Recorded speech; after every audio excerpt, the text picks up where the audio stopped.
Hello, আসসালামু আলাইকুম। কেমন আছো সবাই? থ্যাঙ্কসগিভিংয়ের হলিডে ফ্যামিলির সাথে একসাথে কাটানোর জন্য আমরা গিয়েছিলাম নর্থ ক্যারোলাইনা। এটা হচ্ছে আরেকটা স্টেট। আমাদের বাসা থেকে যেতে সময় লেগেছিল 4 আওয়ার্স। যেহেতু আমার হাজব্যান্ড নন স্টপ ড্রাইভ করেছিল, তো ওদিন ওয়েদারটা ছিল খুবই সুন্দর, শাইনি, ঝলমলে, একেবারেই ঠান্ডা ছিল না, বলতে গেলে খুবই সুন্দর ওয়েদার।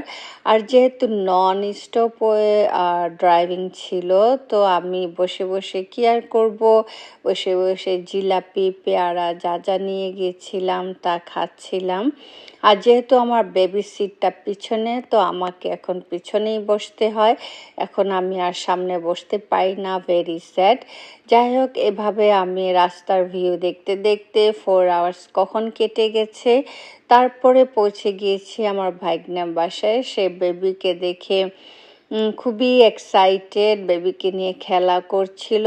তো আমার এই ভাইগনাকে নিয়ে আমরা আমাদের আরেক ভাইগনার বাসায়, যেখানে আমরা একসাথে মিট করব, ওখানে রওনা দিলাম। তো রওনা দেওয়ার সময় আমার এই ভাইগনা বাসাটা খুবই সুন্দর। তো যাওয়ার পথে লবিটা পড়লো, লবিটা এত সুন্দর ছিল। তো ওখান থেকে আমি লবিটার ছোট্ট একটা ভিডিও ক্লিপ নিয়ে ফেললাম, যদিও তারা ভিডিও এগুলি লাইক করে না, তারপরে আমি যতটুক পারি একটু একটু করে ফেলি।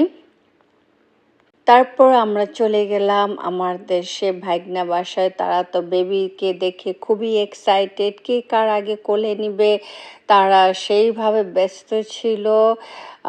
এটা ছিল আমার আরেক ভাইগনা। আপনারা এই যে দেখছেন, এটা আমার ভাইগনা ওয়াইফ, ওটা হচ্ছে আমার ভাইগনা। সেও বেবিকে নিয়ে সারাক্ষণ কোলে নিয়ে বসে থাকে।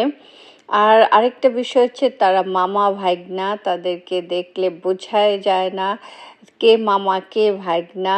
মানে এটা আমার কাছেও খুব মজা লাগে যে মামা ভাইগনা দেখে বোঝা যায় না। তারপরের দিন যাই হোক, আমার এই কিউটিটাকে আমি হেনা লাগিয়ে দিয়েছি, দেখো সে হেনা লাগিয়ে খুব খুশি। তারপর ছিল আমাদের থ্যাঙ্কসগিভিংয়ের সন্ধ্যা ডিনারের পালা। তো এই তো তারা চিকেন করেছিল, আর গ্রাটিন করেছিল, পাই করেছিল, আর বিনস করেছিল, আরেকটা আরেকটা ছিল ব্রেড ক্রাম দিয়ে। আমি ওই খাবারটাও ভীষণ মজা ছিল, ব্রেড ছিল। যাই হোক, মোটামুটি থ্যাঙ্কসগিভিংয়ের জন্য খাবার রেডি করেছিল। তো আমরা একসাথে তারপর খাওয়া দাওয়া করেছি। থ্যাঙ্কস